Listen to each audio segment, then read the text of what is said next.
There is a law so ancient, so misunderstood, that its true meaning has been buried beneath symbols, rituals, and silence. The law of gender. To most, it sounds biological, male and female, but to the Hermetic masters, it was something else entirely, a principle of cosmic balance, woven into the fabric of all creation. Every atom carries this duality. Every thought, every emotion, every moment of birth or transformation reflects it. The masculine and the feminine are not roles, not labels. They are forces, active and passive, giving and receiving, creating and holding, and both exist within you. You were never just one. You were always two, learning how to become one. This is the secret mystics kept hidden, not because it was too complex, but because it was too powerful. And once you understand it, you stop looking for balance outside and begin awakening it within. The law of gender exists beyond form. It is not about men or women, bodies or identities. It is about principles, energetic truths that govern how things manifest. The masculine is direction, clarity, will. The feminine is flow, intuition, receptivity. When these forces are in balance, creation happens with harmony. When they are out of balance, distortion arises, internally and then externally. Look around you. A society addicted to control, logic, and dominance is one where the masculine force has grown unchecked, without the temperance of the feminine. Likewise, constant emotional overwhelm, indecision, or lack of structure signals the imbalance of too much feminine without masculine grounding. But this isn't just about society. It's about you. Inside each of us, both forces exist. And depending on your experiences, your conditioning, and your trauma, one may be louder than the other. But neither is wrong. Each one holds a key to your wholeness. Many spiritual traditions speak of balance, but few explain how to achieve it. Hermetic teachings went further. They taught that the masculine and feminine aren't meant to fight or dominate, but to dance, each one enhancing the other.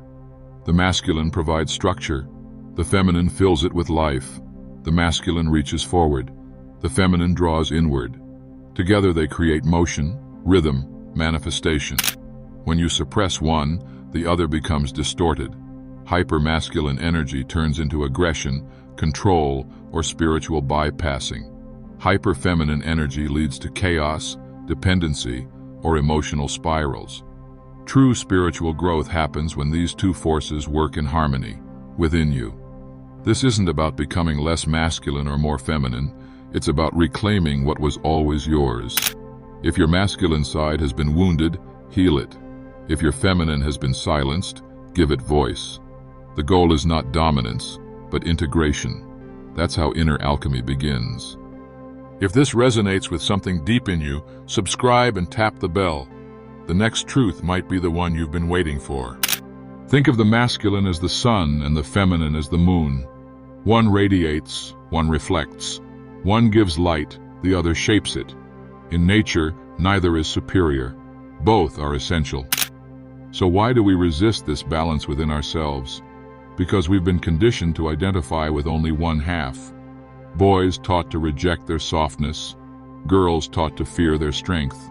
A world split between power and emotion, logic and intuition, action and stillness. And so we walk around incomplete, cut off from our inner wholeness. But here's the truth. The law of gender doesn't ask you to choose. It invites you to unite. Your inner masculine gives you discipline, direction, and drive. Your inner feminine offers creativity, compassion, and connection. When these forces embrace, you stop chasing balance and start becoming it. This is not philosophy. It's physics of the soul. Look back on your life. In moments of clarity, were you driven or were you open? Did you push forward with will or surrender into flow? The most powerful breakthroughs often happen not through force, but through alignment. When your inner masculine and feminine stop competing and start cooperating. This union doesn't erase your individuality. It amplifies it. It makes you sovereign. not controlled by impulse, nor frozen by fear, but moving with purpose, guided by both direction and intuition. That's the gift of balance. It doesn't quiet your spirit, it frees it. The ancient mystics knew this balance unlocked creation itself. From the union of opposites, life emerges. Not just biological life, but spiritual life. Creative force, clarity, vision, power that doesn't dominate, but nourishes.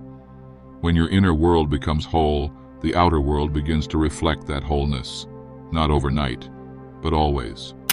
Some will resist this. They'll say gender is biology and anything else is fantasy. But Hermetic wisdom was never about surface definitions. It spoke to patterns, principles, energies that shape existence. The law of gender isn't about the body. It's about the blueprint behind form, about the way creation flows, divides, unites, and evolves. You can feel it in relationships. When one partner is all fire and the other only water, things fall apart. But when both learn to embody both, when masculine meets feminine within each, they no longer drain each other. They become a current, not a conflict. This inner gender balance is not about becoming androgynous. It's about becoming aligned. It's what makes you magnetic, focused, whole. It's not about rejecting masculine or feminine energy, but awakening both with equal reverence. Because in truth, you are not either. You are the vessel that holds both. When you begin to honor both energies within you, something subtle but powerful shifts. You stop chasing validation, stop wearing masks that were never truly yours. Instead of seeking strength outside, you begin to feel a strength rising from within, a grounded certainty that doesn't need applause, only alignment. You no longer act strong to prove something. You simply are. Your inner masculine holds the line. It defines your space, protects your focus, and gives form to your intentions. It says, I move forward. I stand firm. Your inner feminine listens deeply. It senses beyond words, nurtures creativity, and allows things to unfold without force. It says, I receive. I trust. And when these two voices are no longer in conflict, when they're both welcomed, both valued, they merge into something greater. A third force, a higher self, one that no longer performs for survival, but expresses from truth. This is not about becoming someone else. It's about returning to who you were before the world told you who to be. The law of gender is not just about balance. It's about remembering your original design. You were never meant to be fragmented, masculine without softness, or feminine without strength. That division was learned, imposed. But within you is a code older than culture, a wisdom deeper than language. When you activate both forces consciously, something ancient awakens. Not an identity, but an essence. A way of being that doesn't need labels, just alignment. You begin to walk differently, speak with more clarity, love without fear, create without doubt. This is what the mystics guarded, not because it was dangerous, but because it was sacred.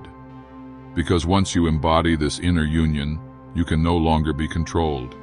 You become sovereign, and a sovereign soul cannot be owned, programmed, or silenced.